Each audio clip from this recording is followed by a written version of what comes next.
Hello everyone. Today we'll be discussing linear discriminant analysis. So discriminant analysis is basically a supervised learning technique.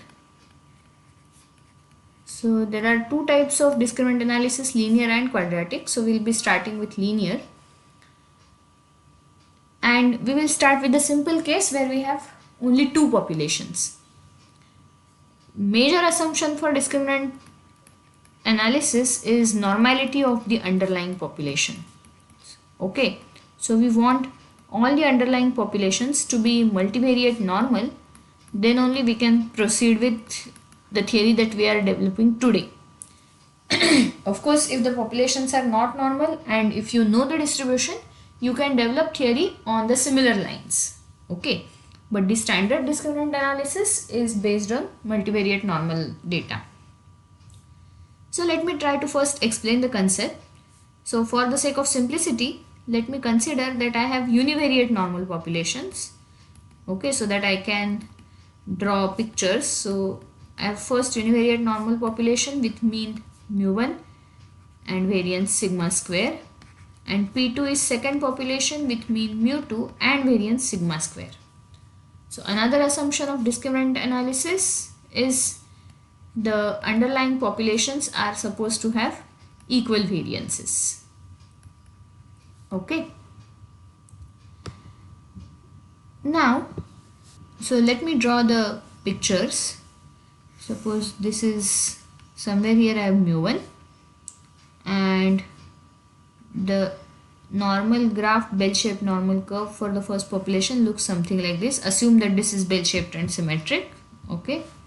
And suppose mu2 is somewhere here and the graph for mu2 is something like this. Again, assume that this is bell-shaped and symmetric. Okay. Now you have to decide when a new observation X comes, where is it coming from? Is it coming from population 1 or population 2? What would be your intuitive rule? See, if X is somewhere here, means to the left of mu1, then we know that probability of X being from population 1 is more. So of course we are more likely to classify it to population 1. Similarly, if X is somewhere here, then probability of it having come from population 2 is more. So we are more likely to classify it to population 2. Okay. So we can have maybe something like this as a cutoff, because at this point there is a change, means up to this point the red curve is below the blue curve. So probability under population 1 is more, whereas after this point probability under population 2 is more. So this can be like a cutoff. So if X is below this, it's more likely to have come from population 1. If X is above this, it's more likely to have come from population 2. So this is actually how discriminant analysis works. It's as simple as that. Okay. The only thing is, here we took this C as exactly the point at which the transition takes place, means at which the curves change their positions. However, sometimes depending on which type of error is more serious, you might want to change this a bit. Means if misclassifying an observation from population 1 to population 2 is more serious, then in that case you may want to give slightly more benefit of doubt and keep an observation in population 1 maybe even till this point. Okay, and this can be your new cutoff. Okay, so in general we will say that if f1 is greater than k times f2, where this k is to be chosen appropriately depending on misclassification seriousness, then we can assign X to population 1. F1, F2 are of course PDFs. Okay. So if k is equal to 1, we are kind of assuming that both the misclassification probabilities are equally serious. Okay. So now this is the concept. So I hope the concept is clear to you. We'll now turn to the derivation in the multivariate setup. So let x1, x2, xn1 are coming from np mu1 sigma, and y1, y2, yn 2 are coming from np mu2 sigma. So what are my assumptions? Of course, major thing is mu1 should not be equal to mu2, otherwise I can't classify. And the two populations are multivariate normal and they have common variance, covariance matrix. Okay. And my job is that given a new observation Z, I want to classify it to one of these two populations. Okay. So as I said, we start by saying assign Z to population 1 if f1 at Z is greater than k times f2 at Z. Okay. This is an intuitively appealing thing. We are just saying probability under which population is more. Okay.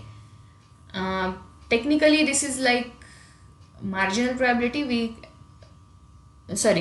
Technically this is like conditional probability. So probability of Z coming from population 1 given that Z has this value.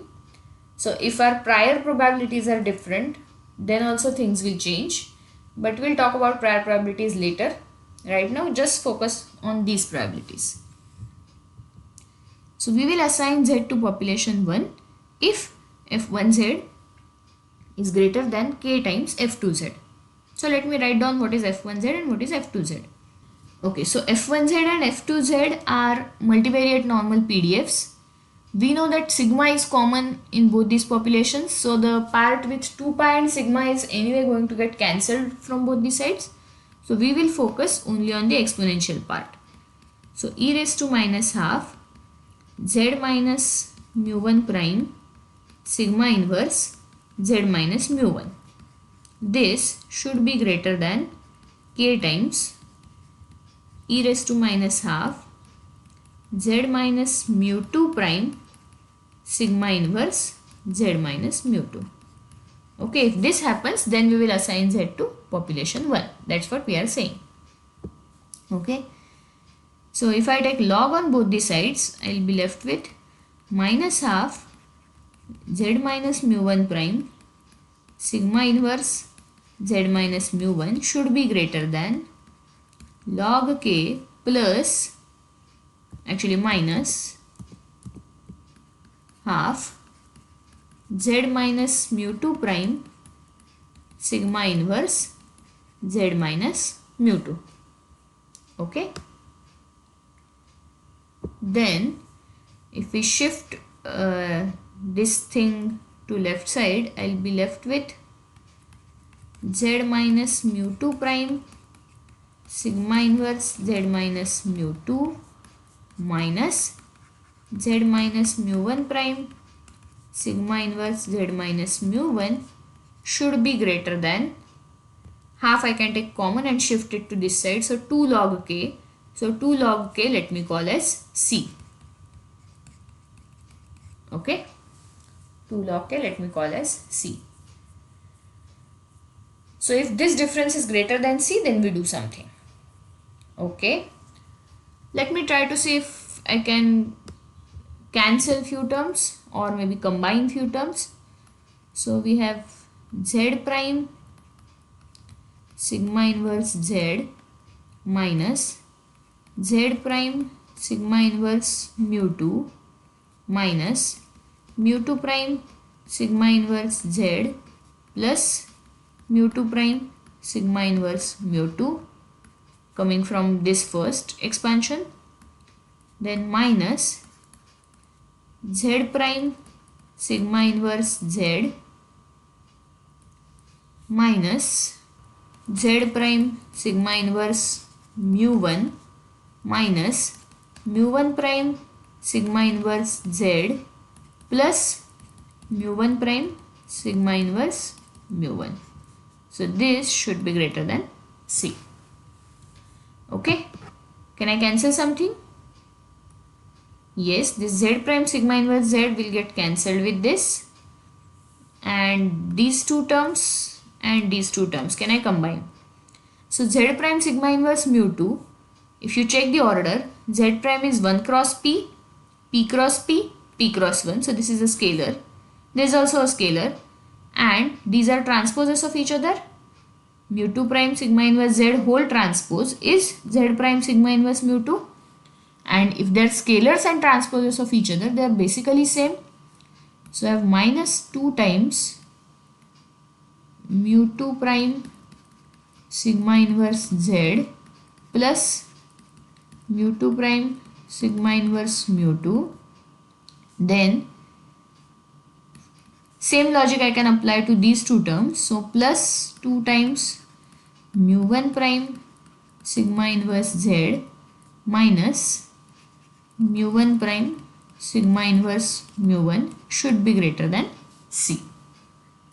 Okay. What does it mean? It means if I rearrange the terms again, if I take 2 common and I have mu 1 prime minus mu 2 prime sigma inverse z, okay, plus mu 2 prime sigma inverse mu 2 minus mu 1 prime sigma inverse mu 1 should be greater than C. Okay. Okay so far? So this can also be written as mu 1 prime minus mu 2 prime sigma inverse z plus half mu 2 prime sigma inverse mu 2 minus mu 1 prime sigma inverse mu 1 should be greater than C prime, where C prime is C by half. Okay.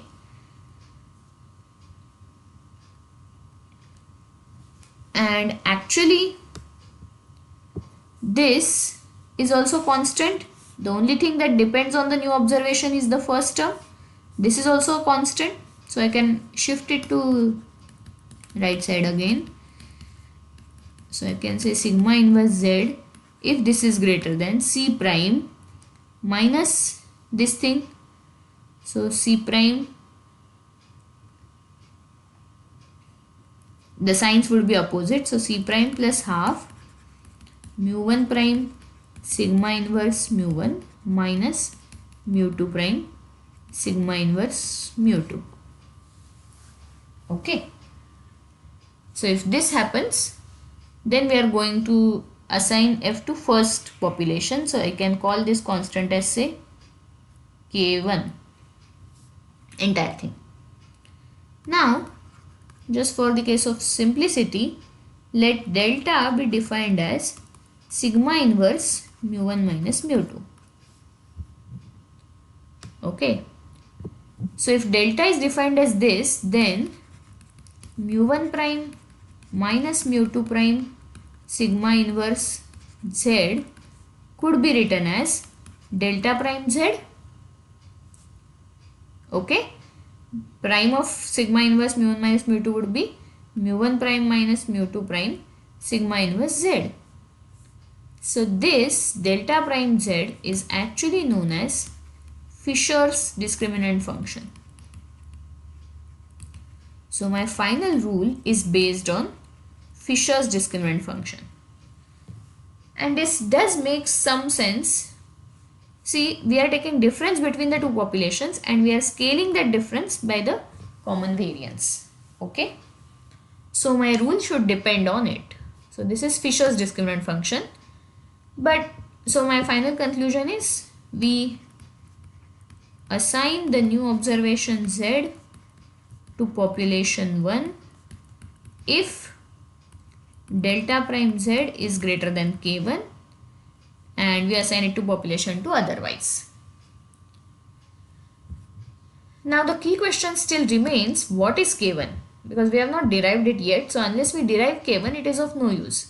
This part, like part of k1 we know, but what about c? C we don't know, c prime we don't know. Okay.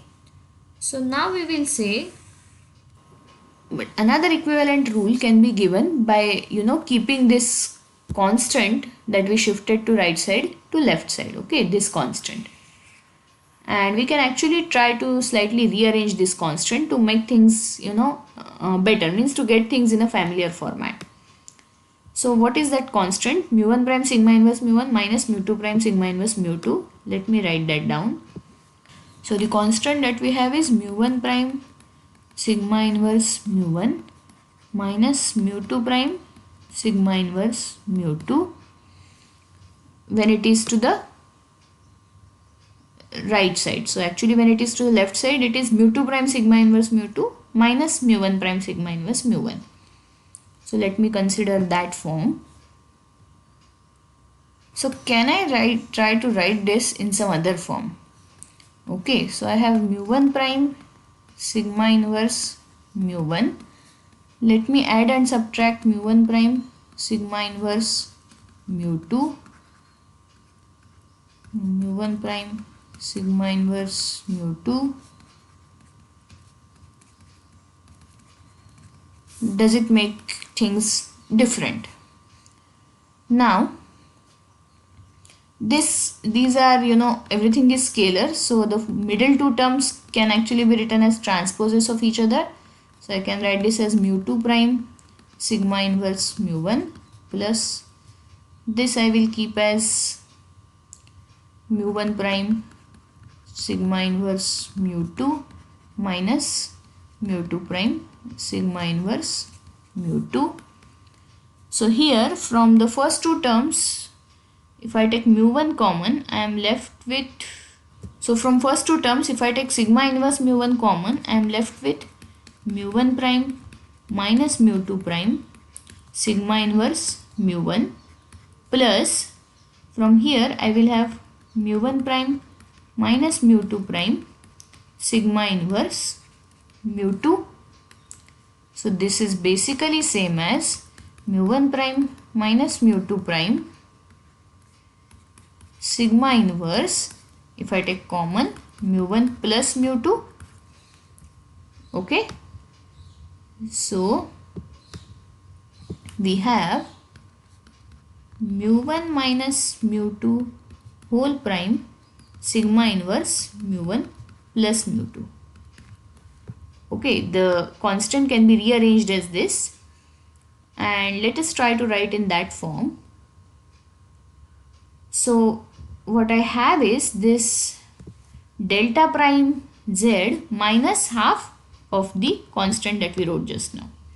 So let me define it as uz. So uz is delta prime z minus half mu1 minus mu2 prime sigma inverse mu1 plus mu2. Okay, so if this is my uz, my criterion can be uz greater than c, then assigned c1 I think, then assigned to population 1.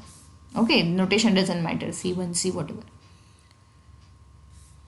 So now I have to derive what is the value of c1. So for that we are going to decide it on the basis of seriousness of misclassifications.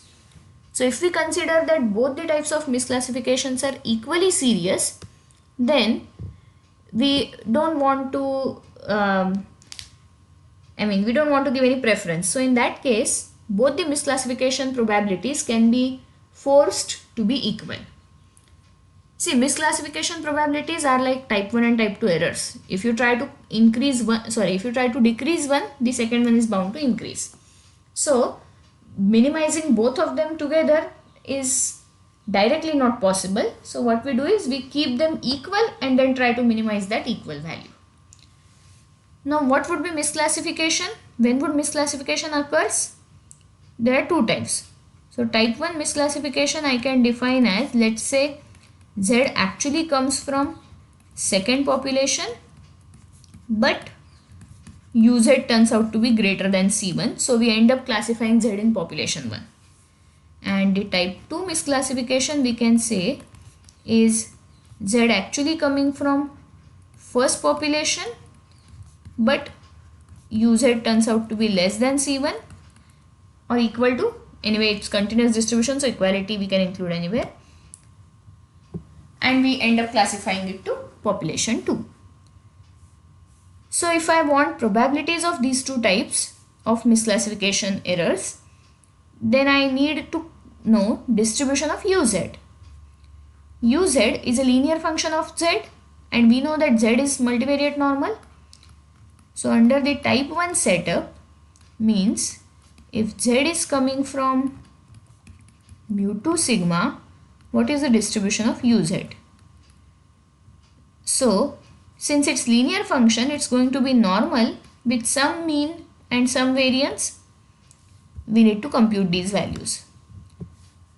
So expectation of uz would be delta prime mu2 minus half mu1 minus mu2 prime sigma inverse mu1 plus mu2, because delta prime z will have normal distribution with mean delta prime mu2. Now what is delta? Delta is mu1 minus mu2 whole prime sigma inverse, then I have mu2 coming from here, minus half mu1 minus mu2 prime sigma inverse mu1 plus mu2. So if I take mu1 minus mu2 prime sigma inverse common, we are left with mu2 minus half mu1 minus half mu2, correct? So what I have is mu1 minus mu2 prime sigma inverse. I have mu2 minus half mu, so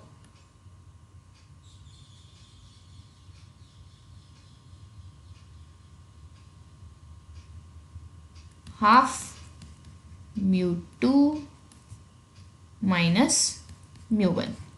Am I right?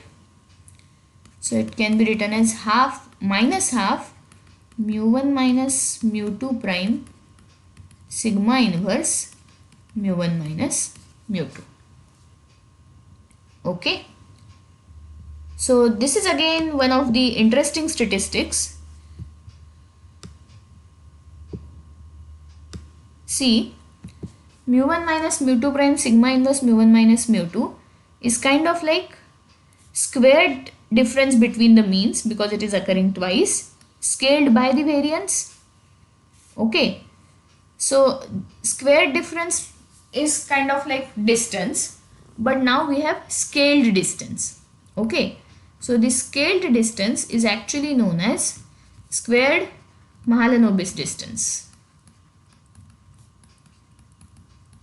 Okay, and the notation is delta square. So what we have proved is expectation of uz is minus half delta square if z comes from np mu2 sigma. Okay, so squared Mahalanobis distance is important. This is also known as statistical distance between two populations. Why statistical distance? Because we are not relying simply on the difference between the means, we are taking the variance into consideration. Okay, what about variance of uz? In variance of uz, of course the constant term is not going to contribute, so it would simply be delta prime sigma delta. It would simply be variance of delta prime x. So this would become mu1 minus mu2 whole prime sigma inverse, sigma as it is, and delta is sigma inverse into mu1 minus mu2. So I am left with mu1 minus mu2 prime sigma inverse mu1 minus mu2. So the variance is simply again delta square, the squared Mahalanobis distance.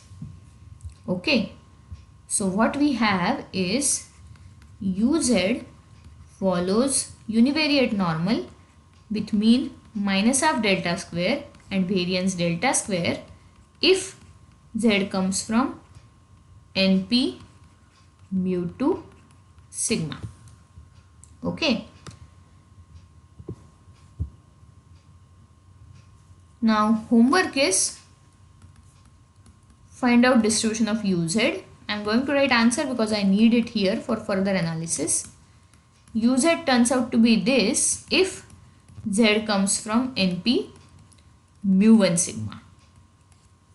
Okay. So now we need two types of misclassification probabilities.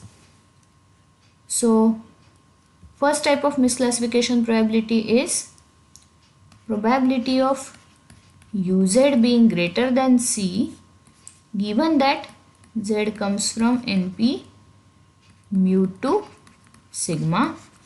So this is same as probability of uz plus half delta square p upon delta p being greater than c plus half delta square p upon delta p. I am converting general normal to standard normal. Okay, subtracting mean divided by standard deviation. So this is standard normal random variable.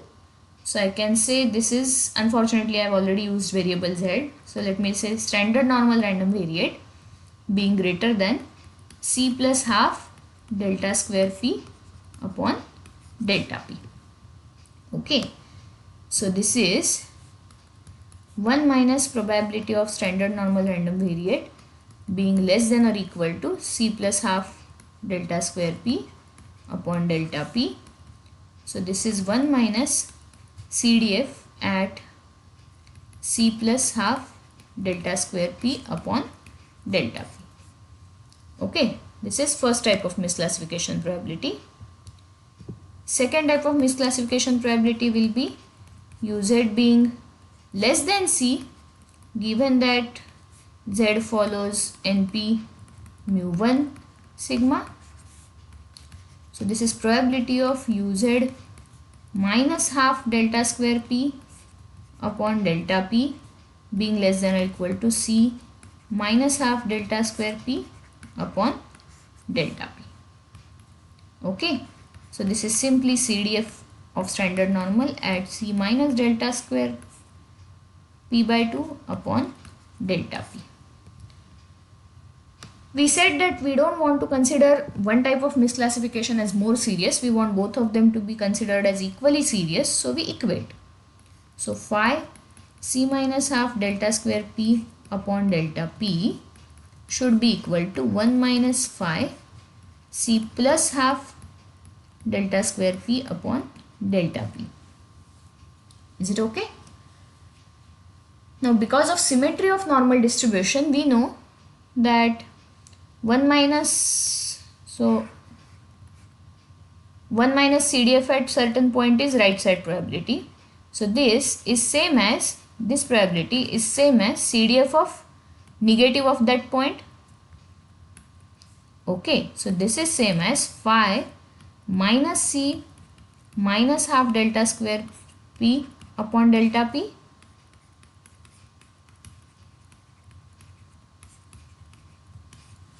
Is it okay? And now that I have phi on both the sides, the CDFs are equal only if the points are equal. So c minus half delta square p upon delta p is same as minus c minus half delta square p upon delta p. So basically only if c is equal to minus c, that is c is equal to 0. Hence my final conclusion is assign z to population 1 if uz is positive and assign it to population 2 if uz is negative. Okay, so this is the linear discriminant rule. Why linear? Now you must have obviously understood, because your discriminant function is a linear function of the new observation, hence the name linear discriminant. So this is the discriminant rule if we assume both misclassification probabilities to be equal. If we want both misclassification probabilities to be equal. Okay. Of course, there is one issue in all this derivation. What if I don't know mu1, mu2, sigma? Like we always do, you replace mu1 by mu1 hat, that is the mean of x, you replace mu2 by mu2 hat, that is mean of y's, and sigma by the pooled estimate. Okay, so sx plus sy divided by n1 plus n2, sorry nx I think I have used, I don't know, nx plus ny, where sx sy are respective CSSP matrices. Okay, so you can compute sample Fisher discriminant function by replacing these. You can compute sample squared Mahalanobis distance. Okay, let's stop. Thank you.